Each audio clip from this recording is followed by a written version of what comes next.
lost all control. Gravity is all that I know. She's over me. She's over me. She comes me with her hypnotic dance. She holds me here with only a glance. She's over me. She's over me.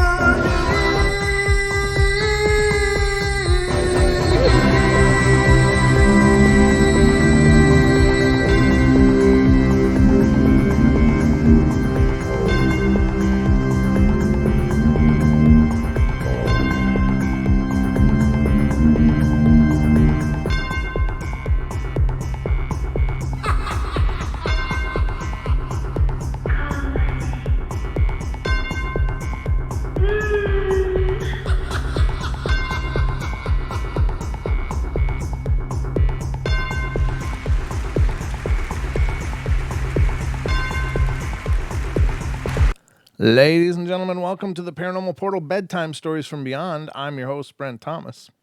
I hope you're having a wonderful day. Hope you're having a wonderful evening. Again, that chat thing's not working again. It's not moving. There's nothing there. What's going on? It's just a white box. I didn't notice last night if it kicked in after a while or not, but hopefully it'll get better after we change scenes here. But hope everybody's doing good. Having a wonderful night. Thank you so much for being here with us. Of course, this is the Bedtime Stories From Beyond, our Paranormal Portal short story, or short episodes, which means they're right around an hour in the neighborhood, in that pretty broad neighborhood, but generally pretty close to an hour, where we cover ghost stories and other phenomena as well. But, I just let you guys know, and I've been getting more and more of this, and I really appreciate it because it kind of gives me an idea of things that you guys might be interested in. But if you have an idea that you'd like to hear covered on the portal, please let us know.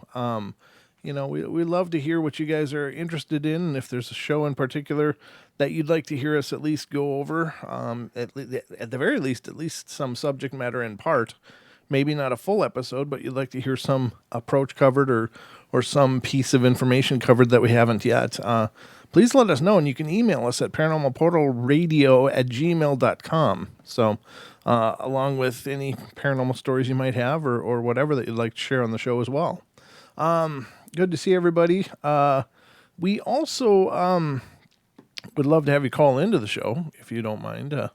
Call in and share some paranormal story of your own that you'd like to share, or if you have a thought about something that we've been discussing on the shows or some reflection of your very own.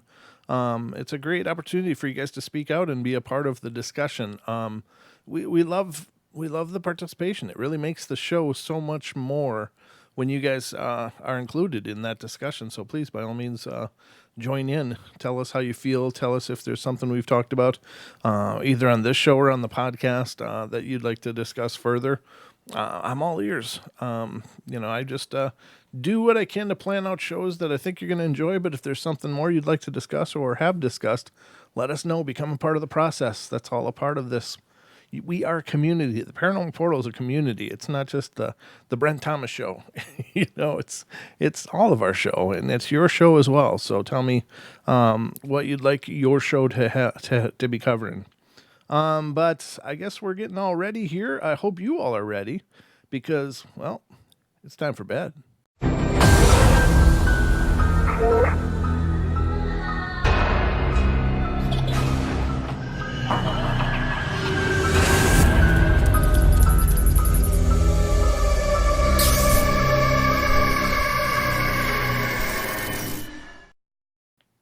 All right, I am back, and you're back with me, and I still see that box is not working anymore.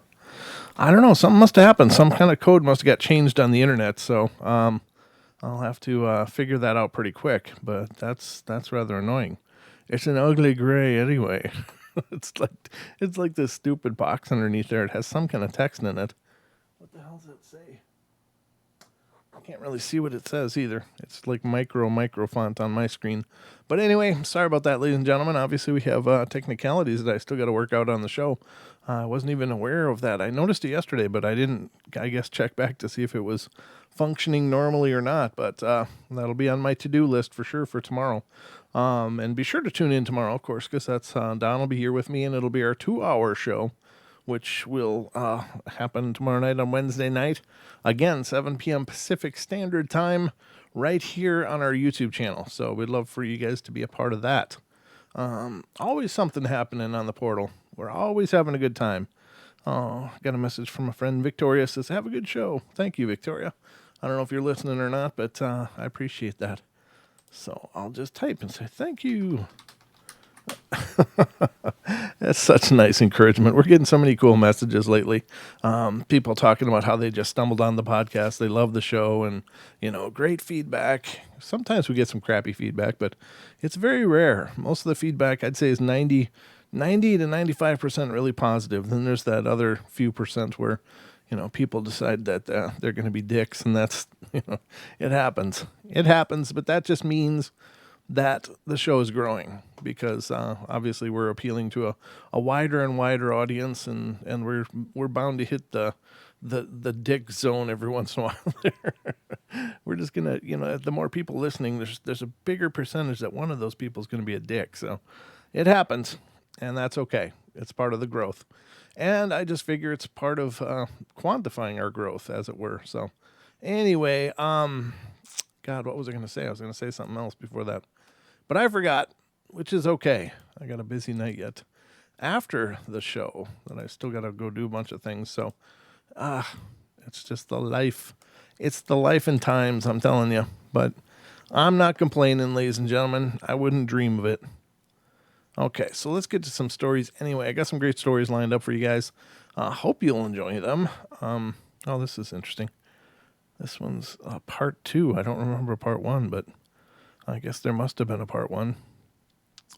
Oh, I think we might have covered it last night. So, okay. Then there's a part 3 after that sometime in the future. I'll find that as well. So we might as well cover 2 and 3 tonight. This one's coming from Colorado, and I think we covered part 1 last night. It's in my last story, I explained that there saw a figure and how it looked. The story is just a continuation of the last one. Curious about the black figure, I tried to research some information about it. I didn't find anything useful. However, all I know is that it is related to my sleep paralysis. Every time I hear footsteps coming into my bedroom at all, I have to go through that paralysis. There was one discovery I've found out, though. While I was just bored and looking for random faces in my house's picture on Google Maps, I found the black figure leaning against the small car casually. This figure had to match the one that I saw in my neighbor's backyard because it was very tall, and it seemed as if it was just posing for its picture to be taken. Also, I found another face in the picture on the other side of the garage, and it was a pale blue and looked like a very small child. I only saw the face, and it had its head tilted and mouth agape, and I've never seen that before either. This face didn't seem very active at all. I tried making holy water to get rid of it, and this seems to work. I just have to rely on my faith and ask for protection for a safe life. There was this one place that I did go to a lot also, and I will call this place N. N, as in Nancy, okay. I went to N that morning, and there are 2 rooms and a bathroom. And I was in the room, and it was close to the bathroom, and then heard some strange scratching noise. The scratches sounded long and quick, but much longer than what a normal rodent would do, and I couldn't tell where it was coming from either. And after I checked later, the scratches then stopped at 12 p.m. sharp. I checked the bathroom for any odd scratches, but I really couldn't find any. Just yesterday morning, I had a big surprise. I was in the shower, rubbing the shampoo off my head, when I heard this high-pitched guy voice say, "Next!" This made me jump, and there was nothing around me that would have made the noise that loud, even the computer or television. And this confuses me also because before I knew about it, I heard a low voice saying, "Come on." It said that because I was waking up late, but I have no intentions of thinking these ghosts or whatever they are friendly. Any comments? I'd like to know anything else about this situation so I can handle it better. I'm going to just go ahead and pull up the part 3 because I don't like it when they chain these stories together, but they're not like back to back. You lose the context of the other stories so easily. So this again, Colorado. Finally, I figured out the person that was this mysterious black figure from my last 2 stories. This tells about who and how I will be able to help this ghost move on. It was nearing noon, and I just felt a presence next to me. I was on the computer, emailing friends and just checking up about what was happening, and I decided that the time would be perfect to try communicate with the figure. I seemed exceptionally strong at the moment. When I communicated, I used my keyboard. Cold spots on the keyboard meant the letter he wanted to type. Okay. At first, he told me his name, his last name, and as I looked it up, I found a person with that last name that died. His name was David. I won't put his last name just to make sure if he wants it up there or not, and I asked him if he was the person, and he responded, yes. I found out more about his family. He had a wife and 2 kids, and also told me his occupation and how he died. It was an unfortunate death. A plane crashed, and he died with another passenger in the plane, and he said he missed his wife and wanted to say goodbye. That wasn't the whole story, though. He also wants to go to heaven. He doesn't know how to get there, though. All David wants to do is believe in the Savior and move on, and if you're dead, a ghost, and want to believe in God, can you say you believe and still be able to make it to heaven? I've been trying to teach him the word and explain what he needs to know, hoping it will work. Will it? I don't know. Also, for my last story, The Mysterious Black Figure 2, I was able to get the picture saved. I couldn't zoom in on the picture, though. It was very blurry, and all I was able to see was colorful blobs. Please, if you have any ideas or answers, please let me know. And there's no picture here, so I don't know. Very strange. I don't know what they're dealing with. Very strange. Very unusual. I don't. I've never heard of that manner of divination, though. Putting your hand on the keyboard and waiting for the cold spots to happen so you know what letter they want to press. I guess, in all honesty, since spirits do seem to have, generate cold spots, I suppose it makes sense that they could make little micro cold spots that you'd know that was the letter they wanted to type. I don't know. Again, it almost sounds like automatic writing. And again, automatic writing and Ouija board are not that really different in a lot of senses. But usually with automatic writing or Ouija board, you aim it to something if you know what you're doing. If you don't know what you're doing, you just open yourself up and anything comes through. And that's where the risks and problems happen. But I don't know. I don't know if I'd want something typing through me or not. I don't know.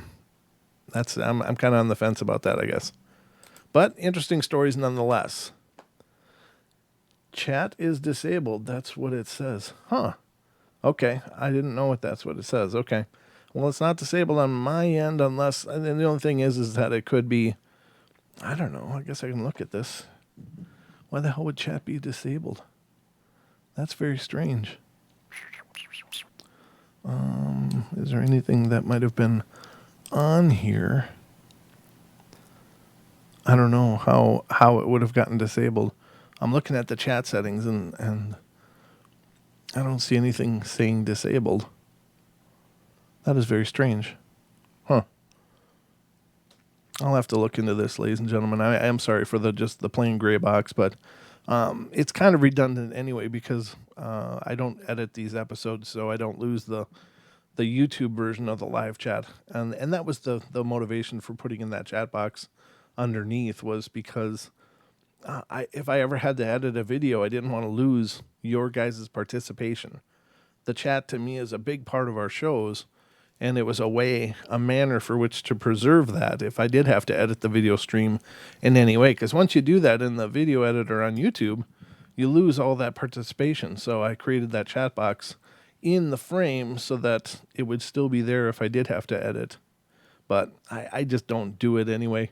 I've never had to. I mean, I could have many times to cut out some stuff like that I got copyright claims on from, but I just figure whatever. I'm not getting strikes for it, so they just end up stealing part of my revenue that the episode gets if there is a copyright claim, so that's fine. It doesn't happen often enough that it's a huge problem. Just whenever I play Wes's stuff. Just whenever I play Wes's videos, then they were his clips. That's when I get the copyright claims, and that's okay because it's well worth listening to every bit of it. All right, so just my 2 cents. So everybody doing good? Okay, 46 of you in there. But yeah, let's see who is in here. I see Allison Niall Malone. Hi, Allison. Nice to meet you. I don't remember meeting you before, but welcome to our show. Blacktree's here. Good to see you, Julia. Cameron's here. Hello, Cam. Hi, Cha-Cha. Dead Spider's here. Good to see you, Dead Spider. Gemini Moon. Hello, Gemini. Linda's here. Oh, Linda sent in another story, by the way, guys, so it'll be fun to read that coming up probably maybe on Saturday's show. I'm not sure what Saturday's show's going to be yet for sure, but I'm trying to line something up if I can. So Saturday's kind of nebulous. If it's just a Don and I show, then we'll read the emails. Let's see. Lisa Heilman. Good to see you, Lisa. Lewis is here. How you doing, Lewis? MCAT is here. Hello, MCAT. Matthew Learned. Hi, Matt. Or Matthew. I don't know what you prefer, but Rick, the Purple Hobbit. Someone else just came in. Oh, Justin. Good to see you, Justin. Real Dill is here. Scowling Wolf is here. Good to see you, Scowling Wolf. That's a new name, I think, too. Tesla Tech is here. Wee Mac is in here. Hi, Wee. And World Bigfoot Radio, Mr. Duke. How you doing, Mr. Duke? Oh, that's cool. You changed your name. I like that. Very good. Well done. I'm so used to seeing Brian Sullivan. But I like that it says World Bigfoot Radio. That's the Duke, ladies and gentlemen. The Duke is here. Present and accounted for. So thank you guys all for being here. Those of you that are here, if I didn't give you a shout out, let me know. What's happening, Chief? Well, life's always an interesting adventure. So it's happening. And good to see you all. Thank you. Brent's Unite My Brother. Yeah, that's right. Because Dead Spider's name is Brent as well. So he's obviously a cool guy. So good to see you guys. All right, Matt is fine. So if I don't call you Matthew, you're not gonna. It's just quicker to say Matt. Hey, Matt. Other than Matthew, it's an extra syllable. If I don't need it, I'm gonna save the time. But yeah, if anybody wants to call in, please feel free to do so. Keep an eye on that. But good to see you all. Thank you so much, Wood Booger Farm. How you doing? Thanks for being here. Robert Edgington. Robert, I'm still looking into that email. Actually, I'm going to refer it to Don for him to look into. I'm going to forward that email to him. I'm not sure. I looked at it briefly, but I can't really make heads or tails of what that means. So, but thank you again, and I will ask Don to get in touch with you after he looks into it. I'm not sure what it means, to be honest with you. So, all right. Let's continue on. The next story is from Ohio. Of course it's from Ohio. Everything weird happens in Ohio. No offense to all you Ohioans, but you got an active state. There's no question. Hello, everyone. oh no, I'm not going to read this one. It's one of those researcher reports, and they read like logbooks. I can't read that. It's too dry. I mean, they're interesting and all, but they just don't lend themselves to narration real well. They're great to read on your own if you're interested in EVP research. So let's go to Missouri or Missouri. If you've read my other stories, then you should know a little bit more about me. I don't know if we have or not, but maybe we have. This should be a pretty short story since I don't remember much about what I did that day. I only remember a few things and what I was doing within the 20 minutes of my encounter. I remember I was 11 years old and it was summer. It was about midnight, and my father and I were the only ones home. Everyone else was out, and I believe it was the weekend. And I was up late watching television in my sister's room, and I was lying in her bed facing the television when all of a sudden I felt that I needed to look at the door. I stared at the doorway into the hall and I didn't see anything. And then I was about to turn my face to the television. I saw a small man walk by the door.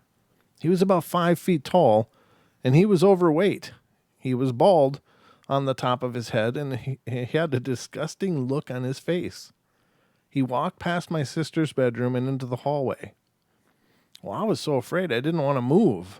Instead, I waited to see what happened next, and about 30 seconds after he passed the door, I heard the faucet in the bathroom turn on.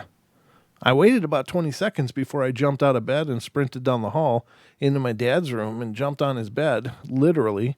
He woke up really upset and asked what was going on. I told him I saw a ghost, and of course he didn't believe me. Instead, it made him really furious. He really doesn't believe in ghosts. Well, I buried myself under the covers and fell asleep next to my dad. I woke up the next day and told my brothers and sisters, and they just laughed at me. It was actually funny because when they asked me to describe the ghost, I told them he kind of looked like Danny DeVito. Well, there you go. You got the ghost of Danny DeVito haunting you, except he's fine and alive and well. But apparently it's a good look for the ghosts. I don't know. Huh. Very wild. This one's coming from New York. This one's a little bit longer. Not too long, though. It's kind of a medium-length story, I guess.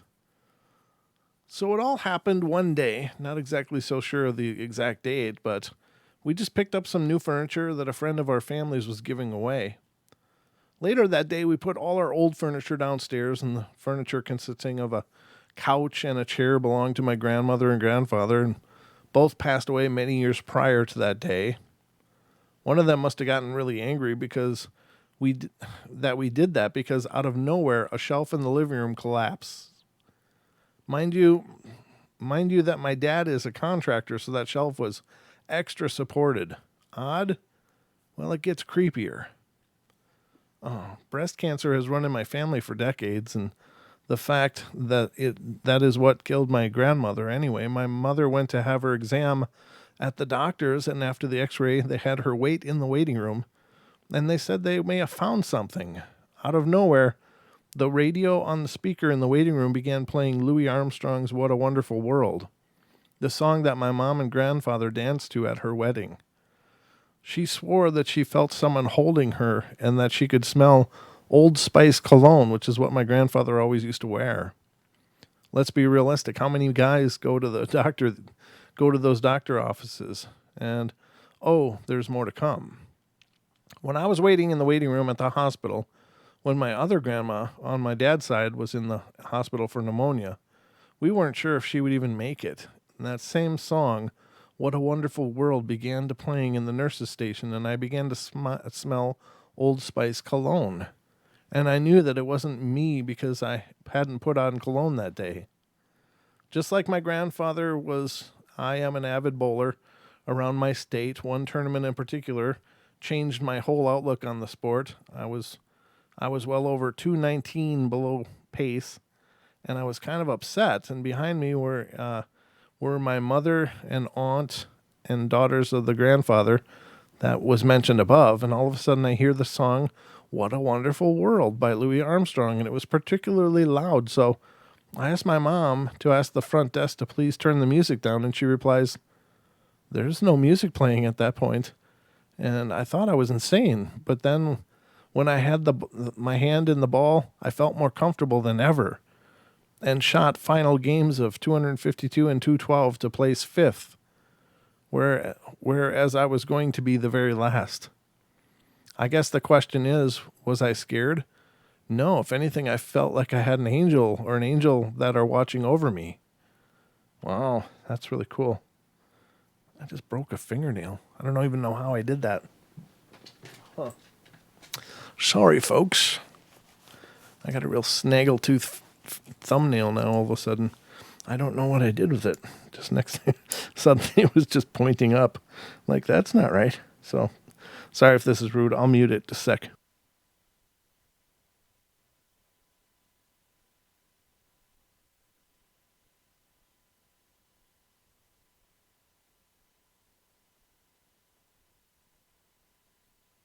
All right, there we go. Some people think clipping nails is rude. So in the spirit of not being rude on my own show, I muted it for you. But my fingernail is now fixed. My thumbnail anyway. Gotta file it a little bit here. So yeah, that's kind of cool. The grandfather seems to be staying close to the family. It doesn't sound like he's pissed off at all, though. I mean, I can't imagine anybody being pissed because you moved old furniture downstairs. I don't know. At first, I thought the whole breast cancer thing was going to be, oh, maybe my grandpa was mad that we moved his chair down. But I'm glad that's not the direction the story came because, yeah, I just don't think, that spirits generally would ever try to do something like that. I think that spirits can perhaps manipulate health and stuff, but I don't know. If they can make tumors pop up, we got bigger problems. But I don't know. I don't believe that they're given that much control in the whole scope of things, I guess. But who knows? Good story, though. I think that was a good story. This one is coming from North Carolina. It says, when I was about 14 years old, I was staying with my aunt and uncle and cousin for a week during the summer. They live in a rural area outside of Winston-Salem, North Carolina. My cousin and aunt had been asked by their neighbor across the street to tend to her flowers while she was out of town.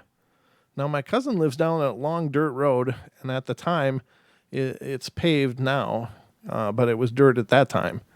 And a lot of wood surrounds her home, meaning it's not really visible from the road. Directly across from her driveway stands the home of her neighbor, and it is a fairly large home. Some might say it says McMansion. I don't even know what a McMansion means, but I don't know. The owner of the home was a woman whose husband was a judge in Forsyth County, and he had recently passed away. I believe he passed away in the home, although I cannot say that that's a fact. Late one afternoon, we hopped in the car and drove over to her neighbor's home to water her flowers, and my aunt was using the watering pail to water some flowers while my cousin was getting the water hose, and I was just basically along for the ride, watching them. My cousin became upset with the mother over something about the time we had to go there, and she was being a bit ill towards having to water the flowers, I suppose. My aunt made a joke that she better not mess up her Mrs. Y's flowers because Mr. Y was going to get mad at her. We laughed at this because obviously my aunt was just joking about a dead man being mad. About the time we started hearing what sounded like the wind blowing, but there was absolutely no wind. It was kind of weird, but they kept watering. My cousin then pulled the hose right over a flower bed when all of a sudden the noise of the wind became even louder.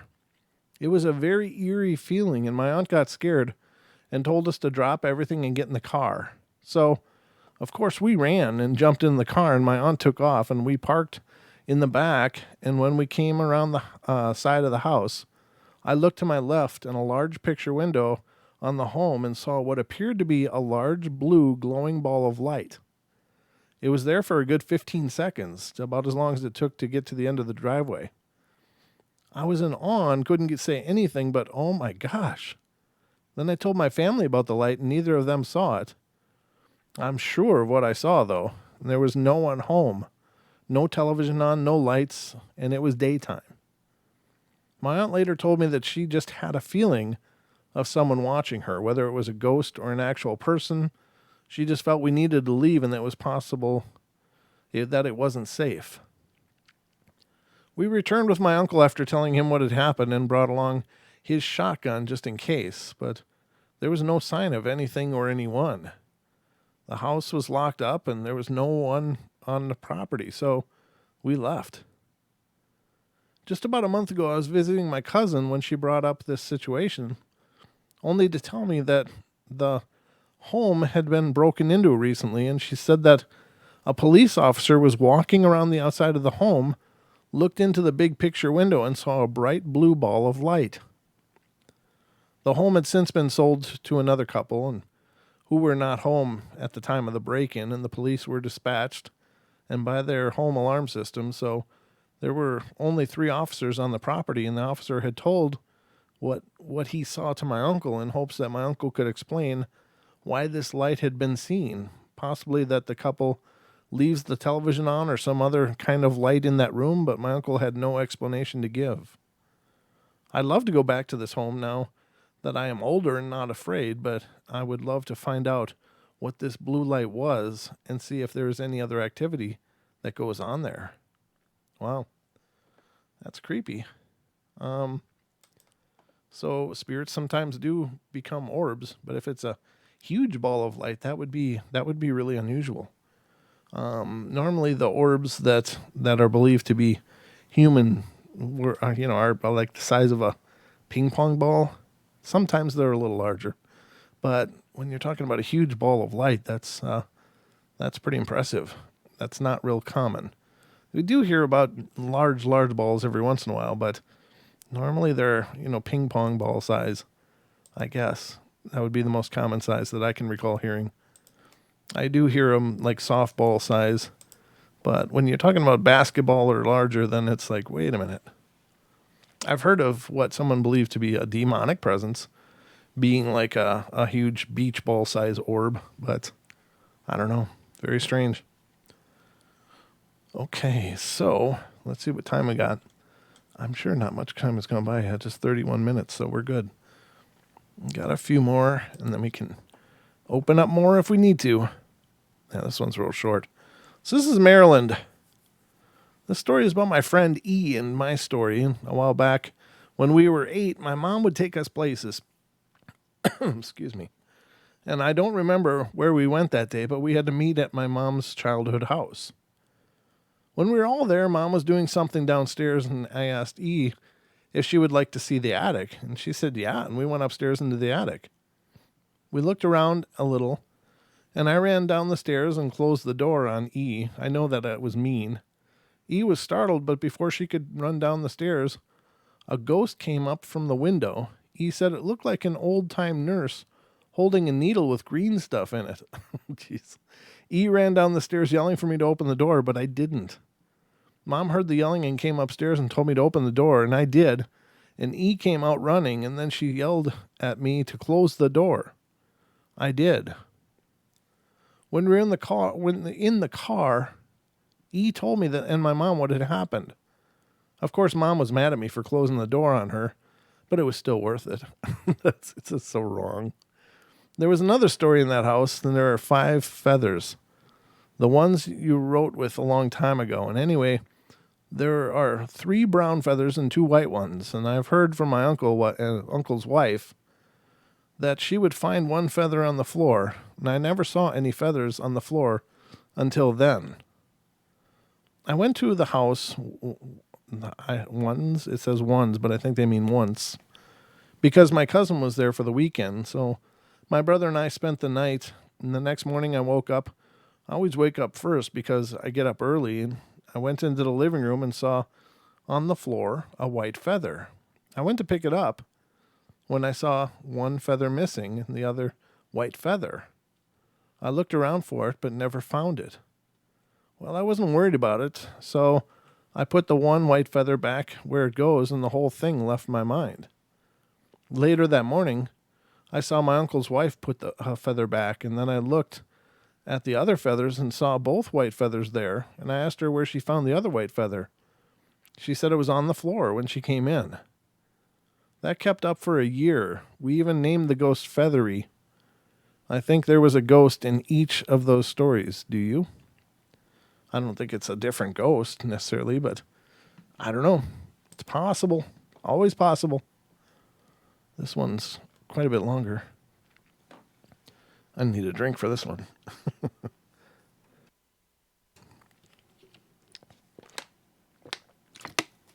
I hope you're enjoying these, guys. I hope you're always enjoying these stories. Nobody's calling in good. Am I missing anything?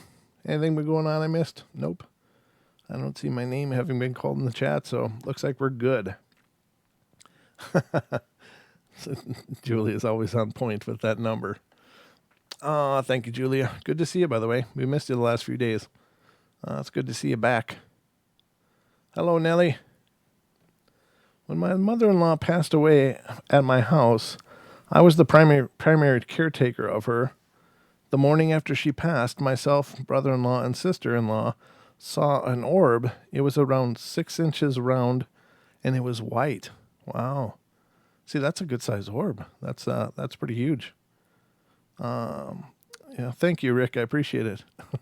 Rick says, I thoroughly enjoy your stories. Good deal. Okay. Huh. Well, there you go. All right. Thank you guys in the chat room. Good to hear from you. All right. So the next one's in Wisconsin. Hello, all. My name is Dustin, and I'm new to this. Just wanted to see what everyone thinks about my story. I don't claim that I'm psychic at all, nor have any special abilities in that sense, but I do have my own paranormal experience, or so I believe. When I was 8 years old, I lived in a blue trailer, and I was comfortable with the trailer except at night. I was a scared young child, it seems, and I would have nightmares every night, and I dreaded going to bed even, but I was spoiled and had a TV in my room.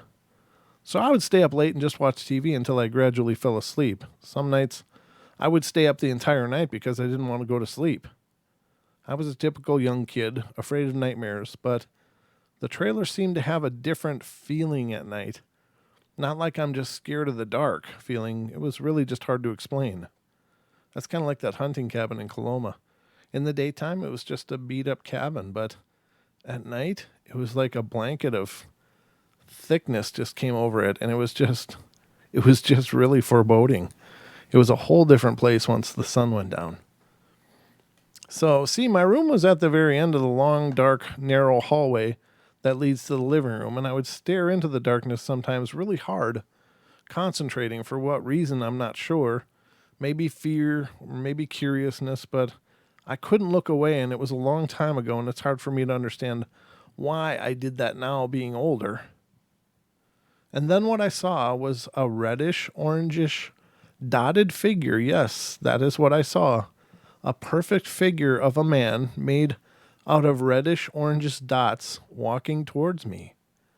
This happened 4 times, and it seemed to happen once a month, and there was a few weeks in between each encounter.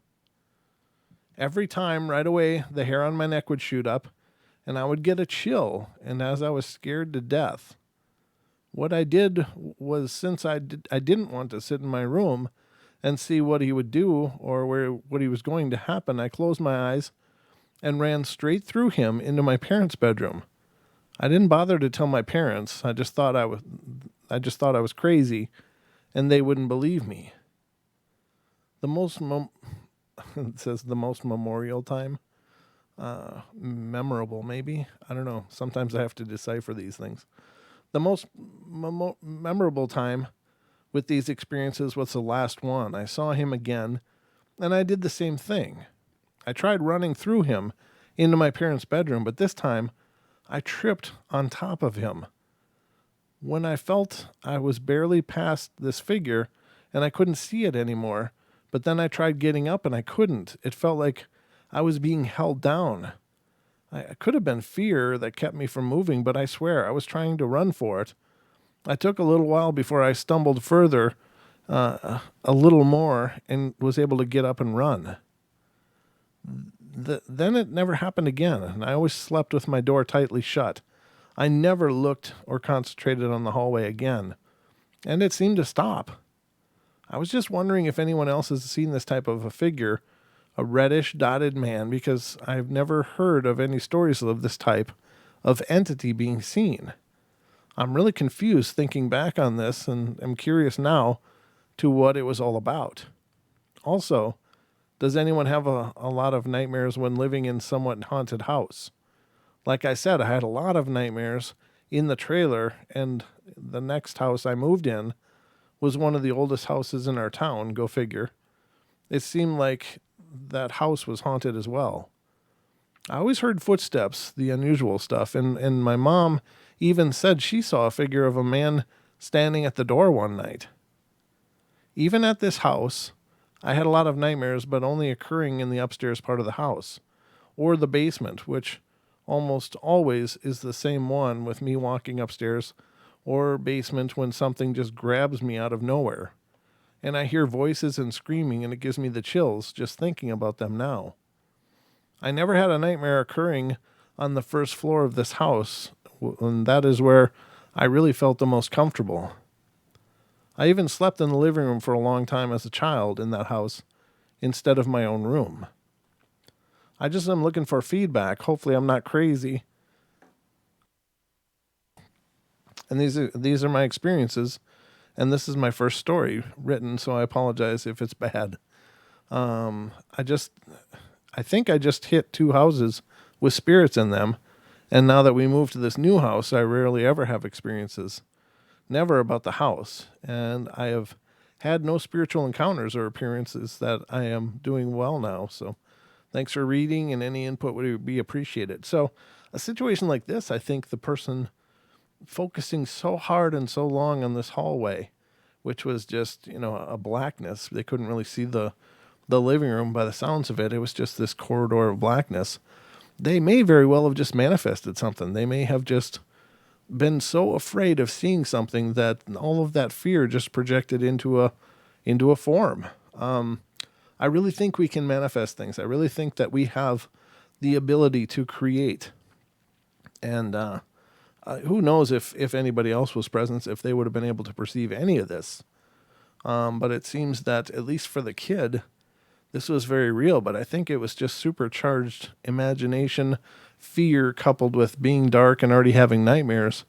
It sounds like the kid is just manifesting things, which is really no small act. That's actually a pretty profound act, to manifest something so powerfully that you can watch it and observe it like it has an existence of its own, maybe. And maybe that's why it's only polka dotted, was because he wasn't able to manifest a solid form, just maybe due to his age, maybe due to energy level, maybe whatever. These are just speculations, but I don't know. If he just sat there staring and staring for all these times, and then finally something appeared, that sounds like a manifestation to me, like maybe one that he orchestrated without knowing. So I just find that really peculiar, but I don't know.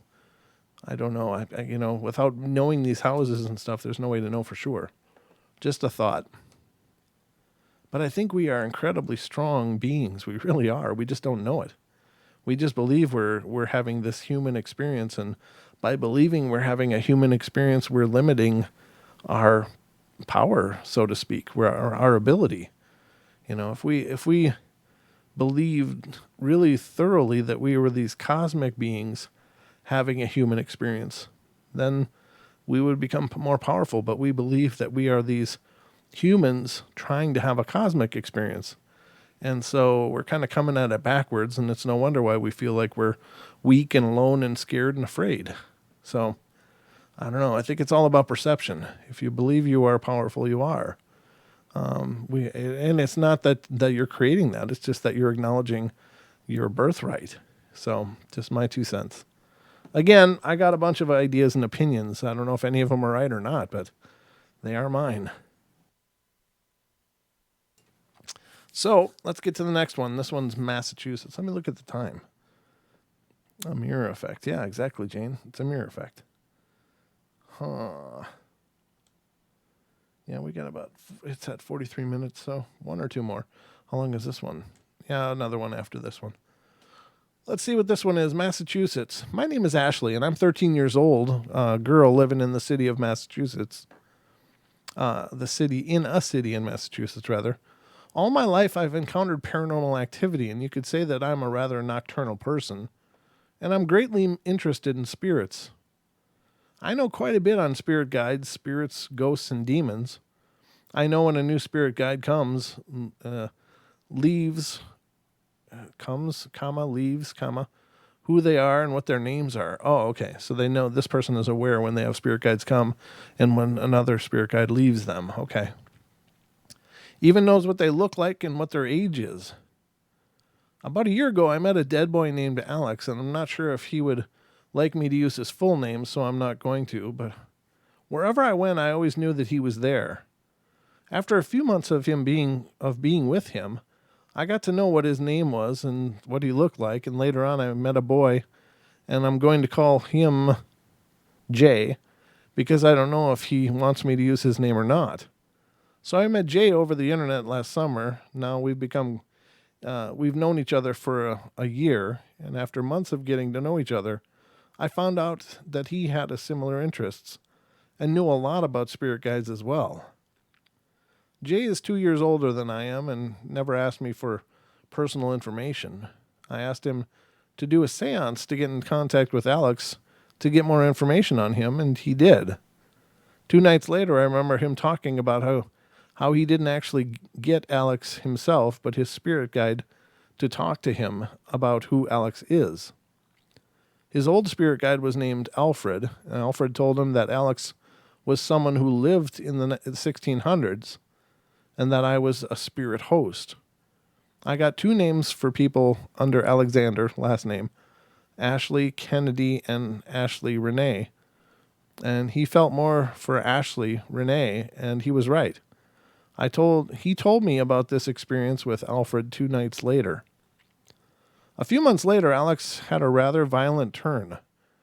Jay actually met with Alex, and who I think was apparently jealous of me and Jay's great bond that we shared, so he left Jay a scar in the chest, and Jay said he has long brown hair.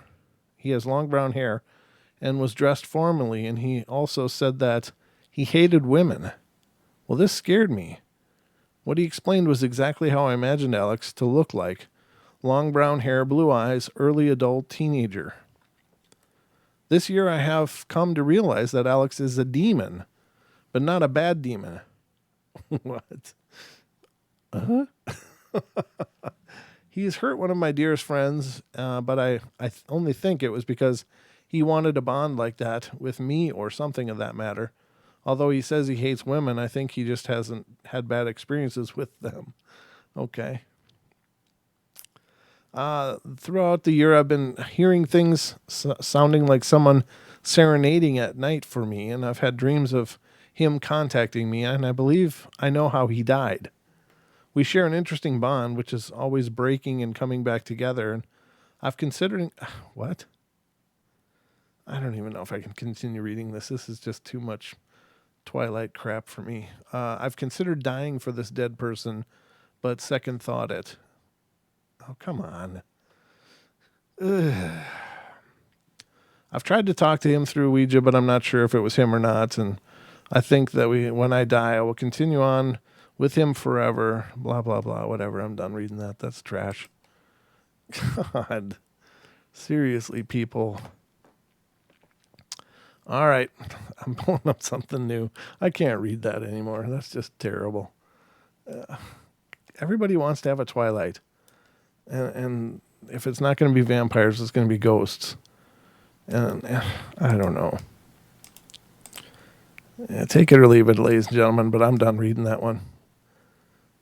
Sorry if you liked it. If you're into it, I apologize, but I can't continue. This is the integrity of my show. It's just like, come on. All right. Rough draft of Twilight. Yeah, exactly, Duke. Yeah, it's just garbage.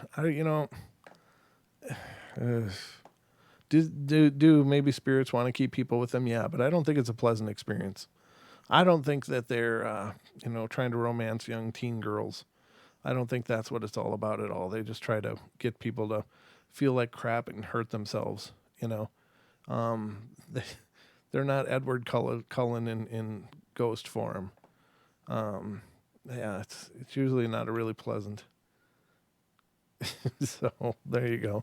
Well, I'm glad you guys at least sound like you're supporting my choice to just trash that one. I just can't read it anymore. It's painful. All right, so let's go to North Carolina here. I don't know. This is not the same person, is it? I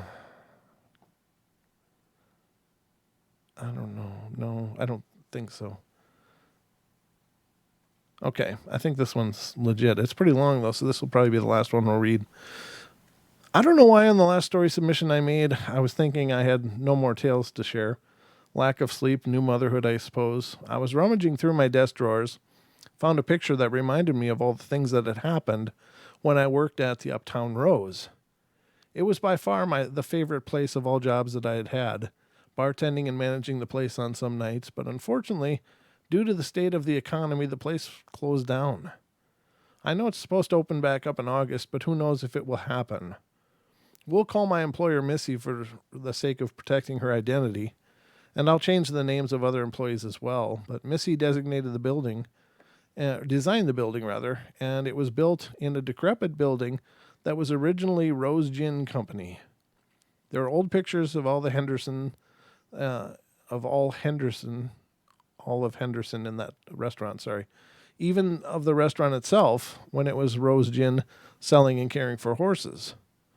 There's one picture where there are Model A or T cars, and I'm not sure, and some horses and buggies on the main street. And she told me the place was in shambles with beds were pulled in by drug addicts who had made a homeless life there, and she took nothing and turned it into a beautiful building with hardwood floors, accented with deep red carpet, rosewood accented the walls and in the dining area, and the pub had rosewood paneling for walls. I was taken aback by the beauty of the place with its high ceilings and the way the eye was drawn around the room by the keen design of the architecture. I was ecstatic to work in such a beautiful place. I was even more intrigued with my first encounters. It started as I was checking out all the duties to be done on the checkoff list. As I looked down at the list reading, I could see someone walking in from one of the booths. They were going from the front of the restaurant to the back and stopped at the last booth as if they sat down. This particular phenomenon would happen nearly every day in the morning when we were beginning and sometimes in the afternoon. There were times I and other waitresses thought there was a customer there and would trot on over to the empty booth, and there were also times that the thing would seem to go up into the mezzanine and the stairs that was directly behind the last booth. That phenomena would only seem to happen at the end of the shift or at night. I would constantly go up there to check things out. I'm beginning to get off track here, and I should tell you all the story behind the picture. It was the first week that I'd been working there, and we all got a special guest. I knew he looked familiar, but 2 and 2 didn't make 4 as I waited on his table. I just thought I probably had seen him around a lot. Well, it turns out that he was the guy who played Tommy in the TV show Martin. Some of the chicks were in a tizzy looking out the kitchen door like, he's so fine. So Tammy decides she wants a picture and calls up Alicia, who's in the stripes next to me in the pink in the picture, and to get her camera and fresh batteries for it. Alicia shows up, and just as he was finishing his meal, and we get him to come in the kitchen to get a picture. And by the way, he was seated at the last booth that we always the entity will go to. So I felt weird, as I find it rude to bother people, celebrity or not, but he comes in the kitchen and she takes 5 pictures. The first 2 were dark and bad quality because the flash didn't go off and wrong setting and all. So we got on the right setting and the flash went off, and we didn't know it at the time as it didn't have a display as most digitals do. But what got me was when they took the picture, I remember hearing something and I turned my head to see the door behind us closing. Now, that is an out-only door, which is big and heavy. And we were the only ones in the kitchen to go out that door. Alicia noticed it too and said that she was getting cold chills. As for the kitchen, that was the scariest place to be, especially alone at night. And from what I heard from the chefs early in the morning when they would go do prep for banquets and parties and such after hours, I would be counting the drawer and doing paperwork in the office, and I'd hear pots and pans banging around in the kitchen.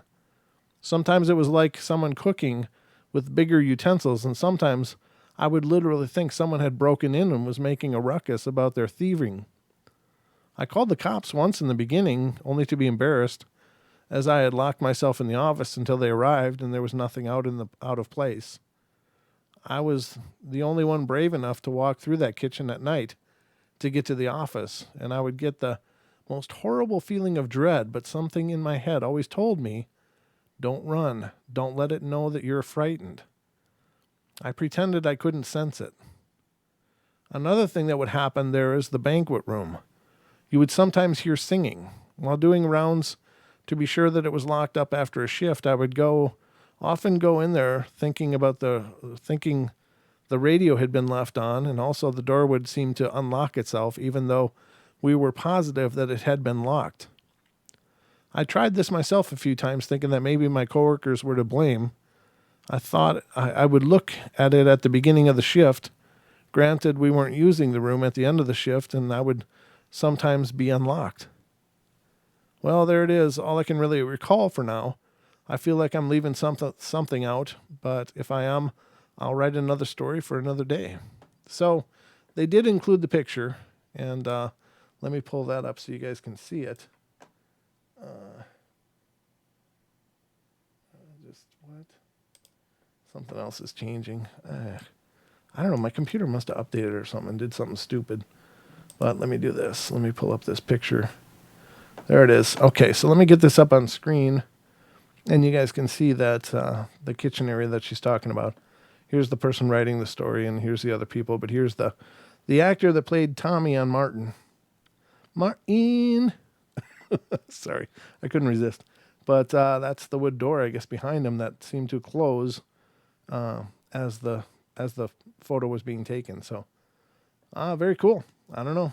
That's it doesn't surprise me with all the history that building would have that there may be some old ghosts hanging around.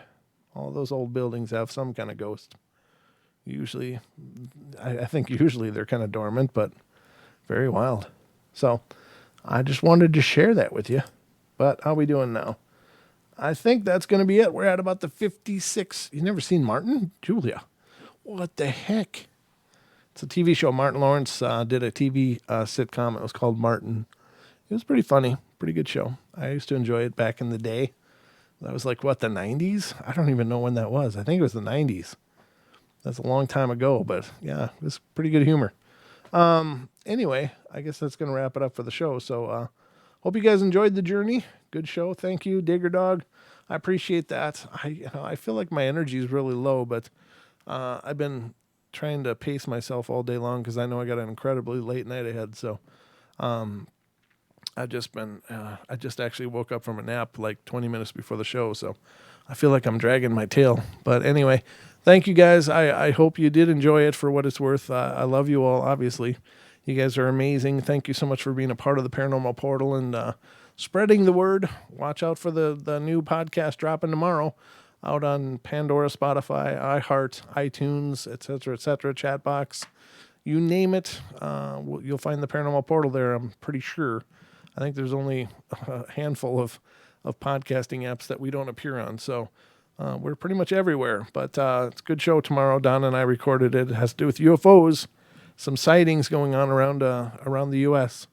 of people seeing craft. So hope you guys will definitely support the podcast. That helps us a bunch. Definitely support the show by going to teespring.com/shows/paranormal-portal and check out our gear. The link is in the description down below. So if you want to go check it out, it will definitely help us out a bunch. Let's see, anything else? I think that's about it. Again, tomorrow night, Don and I will be back for our 2-hour show, and we will be always having a good time. So I hope you'll join us then. Remember, Friday night, Deborah Varner is going to be here doing live psychic readings on the Paranormal Portal. So Friday night, 7 p.m. Pacific Standard Time, if you want a reading, definitely hang out. Come hang out, and if you do want a reading, make sure to get on the line and hold the line. It might be a while. I'm sorry. We get through the readings as quickly as possible, but it just takes time. It's, so we try to get through them as quickly as we can. Now, let me just say as a caveat before the show, if you're a person that wants a reading, please keep your questions to maybe 1 or 2 questions maximum. I know it's really easy to get in that zone and Deb's really hitting stuff and you really want to ask more and more questions, but just realize there's a phone queue just piled up behind you of people waiting to get their turn. So try to keep it to 1 or 2 questions. I don't like to have to interject and go, okay, well, we got to go. I feel really rude when I have to do that. So if you guys would just have 1 or 2 questions, once those are answered, you can always get a private reading if you want more information. Deb does those, and you won't find anything more reasonably priced for a top-notch psychic doing readings. I'm telling you, it's like dirt cheap. And obviously, if you're familiar with the shows, you're familiar with Deb and know that she's worth top dollar. I mean, she's just incredible. So anyway, guys, that's going to wrap it up for tonight. So Friday night, Deb will be here. Tomorrow night, Don's joining me back here for the portal. And I guess anything else, make sure you're following us on Facebook so that if we do make any announcements, you will be among the first to know. So love you guys. Be good, be kind, be nice. Take care of each other. Help each other out. Find the magic in every day. And remember to laugh as much as you can. Love you guys and sweet dreams.